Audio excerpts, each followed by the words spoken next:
গ্রাম এত সুন্দর, যতই দেখি ততই মুগ্ধ হয়ে যায়। গ্রামের মাটির সাথে মিশে আছে আমার রক্ত। আমি গ্রামে জন্মগ্রহণ করছি, তাই গ্রামের প্রতি আমার টানটাই অন্যরকম। আমি যতই ইটবালি শহরে থাকি না কেন, গ্রামের প্রতি টানটা অন্যরকম। গ্রামে ছোটকাল থেকে বড় হয়েছি, শৈশব কৈশোর সবকিছু আমার গ্রামে বেড়ে ওঠা। গ্রামের নদী নালা খাল বিল পুকুর সবকিছু আমার অনেক ভালো লাগে। যারা গ্রাম থেকে দূর প্রবাসে গেছে তারাও কিন্তু গ্রাম খুব মিস করে। হ্যালো এভরিওয়ান, কেমন আছো তোমরা? আজকে নতুন একটা ভিডিও নিয়ে হাজির হয়েছি তোমাদের মাঝে। এই সুন্দর পুকুরটা দেখতেছেন না, এই পুকুরটা আমার শ্বশুরের। আমার শ্বশুররা তিন ভাই মিলে এই পুকুরটা খনন করেছে। আমার বড় শ্বশুর মারা গেছে আর আমার নিজের শ্বশুর মারা গেছে। এখন জীবিত আছে আমার মেজো শ্বশুর। আমার মেজো শ্বশুরই এই পুকুরে মাছ চাষ করে খায়। আমার মেজো শ্বশুর এখানে অনেক ধরনের মাছ চাষ করে, রুই কাতলা তেলাপিয়া পাঙ্গাস এরকম বিভিন্ন ধরনের মাছ চাষ করে এখানে। সবচেয়ে মজার বিষয় হচ্ছে কি জানেন, আমি যখন বাড়িতে যাই বা আমার হাজবেন্ড বাড়িতে যায়, তখন আমার মেজো শ্বশুর খুশি হয়ে বলে কি, তোমরা তো ঢাকা শহর থেকে আসছো, তাজা মাছ খেতে পারো না,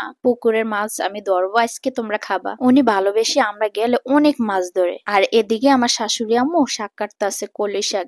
এবার ভাবছি যে শীতে গেলে কলি শাক পাবো না, তবে ভাগ্যক্রমে আমি কলি শাকটা পেয়েছি। এই কলি শাকটা কিন্তু বেশি দিন থাকে না, 2-3 মাস থাকে। 2-3 মাসও না, প্রায় 2 মাসের মতো থাকে। তো আমি ফেব্রুয়ারি মাসে গিয়েছি, তখন আমি এই শাকটা পেয়েছি। তখন না ফুল এসেছিল শাকে, কত সুন্দর ফুলগুলো, তাই না? বাট পুকুরের তাজা মাছ আর কলই শাক এরকম রান্না কার খেতে ভালো না লাগে বলেন তো? বাট যখন বাড়িতে যাই এত খুশি হয়, ফ্যামিলির সবাই অনেক খুশি হয় আর এত ভালোবাসে আমাদের দেখে। শ্বশুরাব্বু কি করছে, বলছে জাল দে মাছ ধরবো। শ্বশুরাব্বু বলে ইট পাথরের শহরে থাকে, তাজা মাছ পায় না, আমি নিজ হাতে মাছ ধরবো, তারপরে তোরা কেটে রান্না করে দিবি, তারপরে ওরা খাবে। এরকম ভালোবাসা পেতে ভাগ্য লাগে, তাই না? আমার অনেক ভাগ্য যে আমি শ্বশুর বাড়ির সবার ভালোবাসা পাই। আমার শ্বশুরাব্বু যখন মাছের জাল টানতেছিল, তখন আমার শ্বশুরাব্বু কিছুতেই জালটা উঠাইতে পারতেছিল না, কারণ পুকুরে প্রচুর পরিমাণে মাছ চাষ করা হয় আর জালে এত পরিমাণে মাছ আটকেছে, আমার শ্বশুরে কিছুতেই পারতেছিল না মাছগুলো নিয়ে আসতে। তো উনি অনেক কষ্ট করতেছে, মাছগুলো উঠাইতে পারতেছিল না। পুকুরে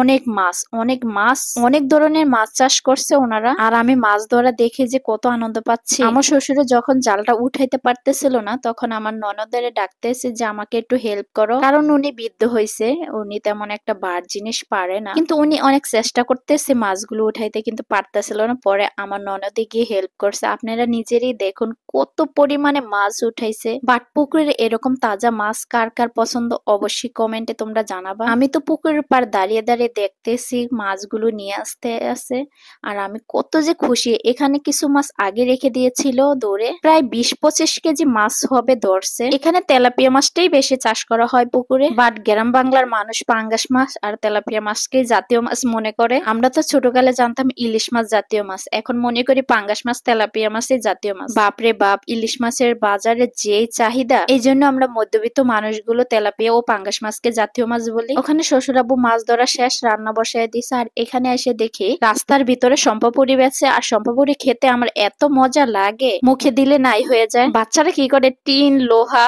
প্লাস্টিক এগুলো দিয়ে খায়। আমি ভাইয়াকে বললাম আমি টাকা দিয়ে কিনবো, আপনি আমার টাকা দিয়ে দেন। বাট শম্পাপুরি খেতে কিন্তু আমার ভীষণ ভালো লাগে। যাই হোক বন্ধুরা, আমার ভিডিওটা আজকে এই পর্যন্ত। কি নেক্সট নতুন ভিডিও নিয়ে তোমাদের মাঝে হাজির হবো। সেই পর্যন্ত তোমরা ভালো থাকবে। আল্লাহ হাফেজ, টাটা, বাই বাই।